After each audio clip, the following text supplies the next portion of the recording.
The young man shook his head dismissively. You want to be a poverty tourist? That's not it.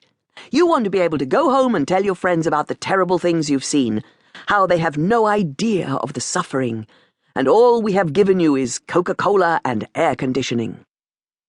There was laughter. The old woman squinted at her watch.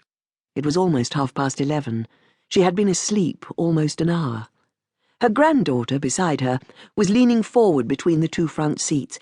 Look, I just want to see something that tells me how people really live. I mean, all the tour guides want to show you are princely abodes or shopping malls. So you want slums? From the driver's seat, Mr. Vagela's voice. I can take you to my home, Miss Jennifer. Now this is slum conditions. When the two young people ignored him, he raised his voice. Look closely at Mr. Ram B. Vagela here, and you will also find the poor, the downtrodden, and the dispossessed. He shrugged. You know, it is a wonder to me how I have survived this many years. We too wonder almost daily, Sanjay said. The old woman pushed herself fully upright, catching sight of herself in the rear-view mirror. Her hair had flattened on one side of her head, and her collar had left a deep red indent in her pale skin. Jennifer glanced behind her. You all right, Gran? Her jeans had ridden a little down her hip, revealing a small tattoo. Fine, dear.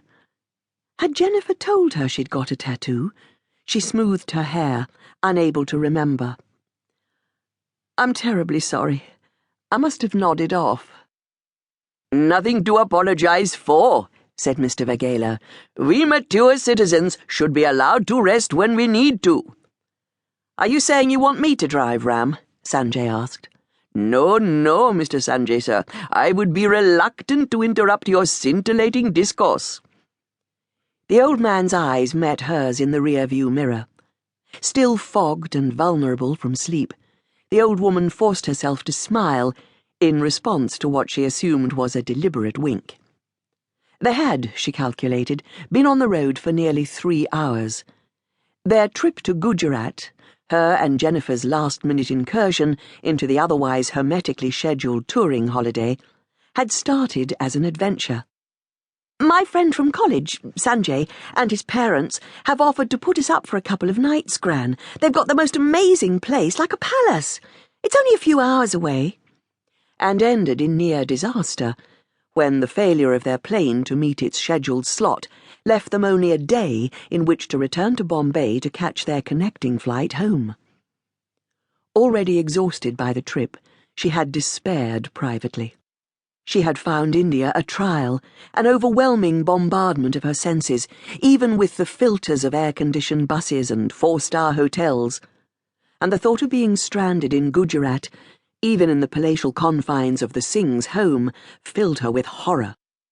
But then Mrs. Singh had volunteered the use of their car and driver to ensure the ladies made their flight home, even though it was due to take off from an airport some 400 miles away.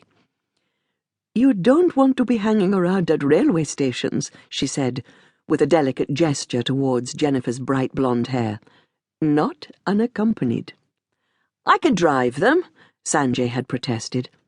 But his mother had murmured something about an insurance claim and a driving ban, and her son had agreed instead to accompany Mr. Vagela to make sure they were not bothered when they stopped. That kind of thing.